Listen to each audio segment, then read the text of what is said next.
Na mambo vipi mtu wangu nguvu, ni mtangazaji wako Kifo TV, na kukumbusha usisahau kusubscribe channel yetu na kulike na kushare na kucomment ili kupata habari zinazotendi mtandaoni zaidi na zaidi.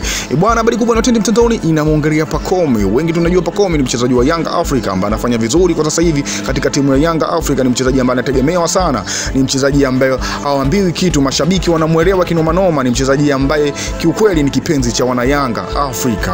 Sasa bwana, habari ambazo zinazotendi mtandaoni kuhusu Pacome, wengi tunajua Pacome bwana, kwa uwezo wake unaonyesha hapo Yanga kuna timu zimemuinda bwana. Timu ambayo imekuja kumuinda bwana Pacome ni Zamalek. Zamalek wameingia sokoni bwana kuhitaji huduma yake, wanataka wino wa Pacome sababu wameona mchezaji mzuri sana ambaye ana uwezo mkubwa sana ya kuitumikia timu ya Zamalek. Sasa bwana, Zamalek wamekuja wanataka kumuoa Pacome, na Pacome mwenyewe tunajua kabisa anawindwa na timu mbalimbali hapa Afrika. Kuna timu kibao zinahitaji huduma ya Pacome, lakini Zamalek wamekuwa wa kwanza kuja kumtaka Pacome kwa sababu wameona Pacome atawafaa sana, kwa sababu ni mchezaji ambaye machachari ambao ana uwezo mkubwa sana.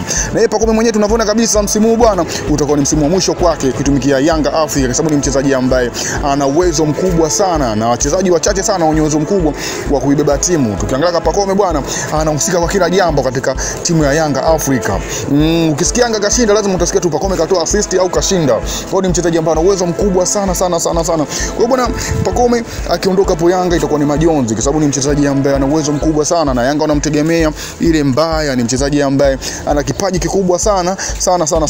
Kwa hiyo Pacome itakuwa msimu wake wa mwisho kutumikia Young Africa, kwa sababu ni mchezaji ambaye anawindwa sana na timu kubwa hapa Afrika. Kwa hiyo bwana, na Pacome msimu utakuwa ni wake wa mwisho kabisa, kwa sababu Waarabu wakiamua jambo lao bwana kumtaka mchezaji hawashindwi. Tunajua kabisa Waarabu wana hela ile mbaya, kwa hiyo wakimpania mchezaji kumchukua hawashindwi hata kidogo. Kwa hiyo Pacome bwana msimu utakuwa wa mwisho kwake, kwa sababu Zamalek wamepania ile kinoma noma kutaka saini yake Pacome Zouzoua akaitumikia Zamalek.